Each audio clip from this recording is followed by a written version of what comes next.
Here we go, folks. It's your favorite cryptoverse guide, Corbin Fraser, back with another big update. Had a little break, had a baby boy. Welcome to the world, son. This week we've got Bitcoin price predictions for Q4, a deep dive into the stablecoin market, and signs of life from the People's Republic of Crypto is Always Banned, also known as China. Plus, watch to the very end and you'll get my hot take on the shifting political environment and what you can do to protect yourself amongst all this turmoil. So let's get into it. We're going to the home of turmoil itself, the Middle East. While it seemed for a moment that the animal spirits were returning to the crypto markets as we moved into October, tensions, unfortunately, in the Middle East seem to have spooked investors. Iran reportedly launched a bunch of missiles at Israel, and suddenly everyone's talking about World War III on social media. So the NASDAQ and Dow took a dive. Bitcoin wasn't spared, unfortunately, dipping below 60K before bouncing slightly.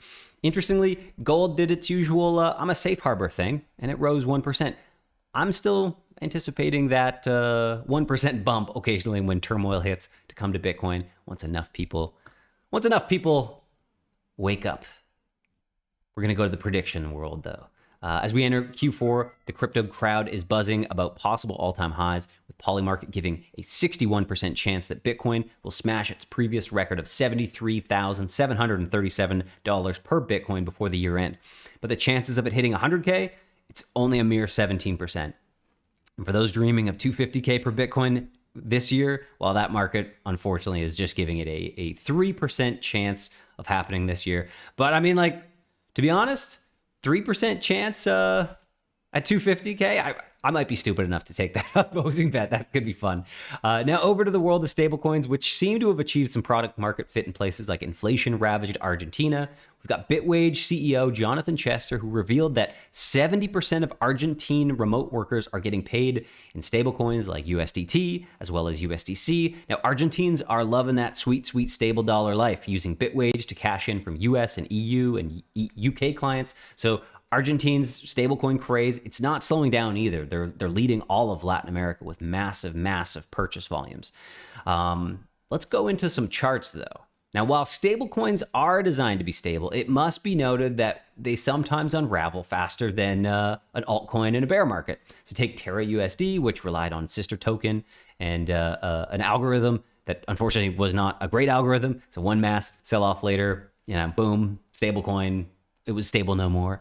Then there's Iron Finance's Iron, which crashed when market panic hit its collateral, and HUSD. Well, it went down because the banks closed. So bottom line is, if stable coins aren't backed right or regulated well, they're more like sort of unstable coins. And I guess it's important to note that the stable coins that are fully backed and are fully regulated, well, they're totally regulated, and that means they're not really crypto as it's meant to be. So in other words, they tend to be surveilled like dollars in your bank account. They can also be blacklisted completely. So like your wallet can have these assets in them, and then suddenly it's like you just can't use them. You've been blacklisted from transferring them.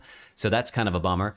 So all of this is to say that while stablecoins are great for payments, you may want to consider dumping them for real cryptocurrencies like Bitcoin or Ethereum or other blue chips once you've built up a decent stash. Specifically, you kind of want assets that can't be seized and blocked from being moved around. Like, they're your assets. They should be always yours. So switching gears, we've got former President Donald Trump, who just announced the whitelist for Trump family-backed World Liberty Financial. It's now open to eligible individuals. So addressing his 91 million followers on X, he called it the chance to be a part of something historic. He's promising to make America the crypto capital with a token called WLFI. So to join, you've got to be an accredited investor and complete the Know Your Customer KYC process through their Web3 wallet ecosystem. So that does typically mean that you've got to show a photo of your passport or do some photo ID verification and things like that. But personally, very bullish on this idea of a presidential nominee, especially someone as prominent as Donald Trump getting involved in crypto at this level and having the whole Trump family back in this. It's very interesting. We are going to be watching that one incredibly closely over here at Bitcoin.com news. Now, from KYC to biometrics, we've got Worldcoin. It's the for-profit cryptocurrency project that uses iris biometrics. They just took the orb scanning tech and human verifying tech to Guatemala, then to Poland, and to Malaysia, and they're rolling out something called face-off. So basically, it's a new way to prove that you're not a bot or an imposter using your World ID. So with AI blurring the lines between humans and machines, Worldcoin's here to try to keep everything real. So by scanning your face or your iris, you basically verify you're a legit person. Privacy concerned? No, don't worry. They claim all that data is locked on your phone, but fun fact, they just got fined 800 grand in South Korea for privacy violations. So there's that. Over to China, where crypto mining and trading remains banned, we've got an interesting development, which is that former finance bigwig Zhu Gangzhou says it's time to study crypto. So he was speaking at a forum where he mentioned the usual, it's used by terrorists and it's used by money launderers and all that stuff. But he also said crypto's key for the digital economy. So with the US embracing Bitcoin ETFs and even Trump talking about crypto, Guangzhou, he thinks China should keep an eye on international trends. So I guess China just doesn't want to miss the next big thing, which is fair. I mean, you kind of don't want to be last to the party. Meanwhile, in the UK, the rich continue fleeing the country as it ramps up taxation, citing tighter tax rules for offshore wealth. Crypto billionaire Christian Angermeyer just hopped out of London, headed for Switzerland. Basically, Angermeyer packed his bags before the tax man could even sharpen his pencil. So he's not the only one either. Apparently, a whole bunch of other wealthy folks are prepping and getting their escape routes ready. Turns out they just don't want to deal with the abuse. And who can blame them? If you've got the means to get out, you kind of have the free market ability to shop with your feet. So still on the subject of tax, Japan's gearing up to give its crypto rules a makeover, and the tax breaks could be quite huge. So the government's thinking about cutting taxes on crypto gains from an infamously high 55% to a friendlier 20%, which is more like stocks. So for those who don't know, if you get paid in crypto in Japan or you're trading crypto, taxes can be pretty brutal in Japan. High 55% taxes. So then bringing them down to 20, much more friendly. So they're also looking into better investor protection after some past crypto chaos, things like Mt. Gox, FTX, whatever. So with trading volumes bouncing back and big names like Sony and Mitsubishi, they've been hopping on the blockchain train. So Japan's crypto scene might be getting a lot more chill. However, I do think we need to take a step back.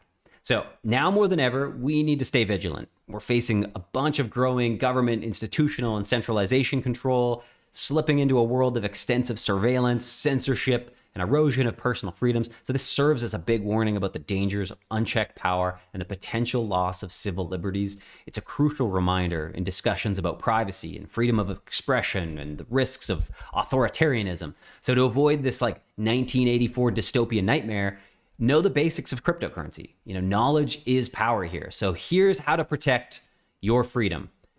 Going to go to number one here. Number one, understand decentralized systems and their importance. Two, let's go here. If you're new to this, a good place to start is Bitcoin.com's Learning Center, where you can get up to speed over a few cups of coffee. So just understand everything. Learn as much as you can. Knowledge is power. All right. Number two here, we've got use decentralized exchanges and self-custody wallets. So choose platforms that respect your privacy and enable you to truly own your digital assets. You don't want to have your money on a platform that can be switched off overnight by an overzealous regulator or get rugged a la Sam Bankman-Fried. That's never fun. Three, protect your privacy. There are best practices for keeping your cryptocurrency transactions private, and you can read more about those over on the Bitcoin.com Learning Center. You may also want to consider using privacy coins like Xana, which is coming soon to Bitcoin.com's platform. And four, stay updated. Keep an eye on local crypto regulations. Bitcoin.com news is a good place to start. Five, engage, participate in decentralized governance, such as DAOs. This will also help you stay informed as we move deeper and deeper into the crypto age. And then six, diversify. We like that, right? Diversify. It goes without saying, but don't put all your assets into one basket. Seven, advocate for crypto rights. No need to be the next, Ed Snowden, but you can support privacy and free speech initiatives simply by using products that enable them. And then eight, be skeptical. Research. Got to do your own research, guys. Research before investing. If it seems too good to be true, if the APY is just unreal, if the promise to double your money, it might be too good to be true, and it probably is. 9, you got to network, connect with like-minded crypto enthusiasts, find your local meetups, make friends with other people that are doing this, and share that knowledge together. 10, demand privacy, demand transparency, back projects that prioritize openness. If you follow these tips to safeguard your autonomy and financial freedom in a world that's getting a bit too Orwellian, this is going to protect you, okay? That's it. Rant over. I think that's all we've got today, guys. We've got news.bitcoin.com, where of course you can stay up to date with all of the exciting stuff happening in the crypto space.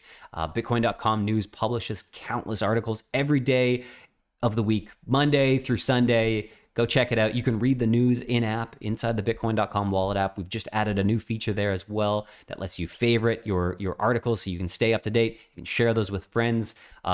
Keep everyone in your family and circle close to the source of knowledge. We want people to just stay aware of what's going on, because this whole industry changes fast. And if you've got lots of money, squirreled away in Bitcoin and different assets, you want to know what's happening from a regulatory standpoint, from a legal standpoint, and just make sure you protect your bag. But that's a wrap, folks. We'll see you guys next week. It's been fun being back. As always, stay sharp, stay curious, keep those wallets safe. And until next time, may your trades be green, your keys be secure, and your memes be spicy. Catch you on the flip side. See you guys.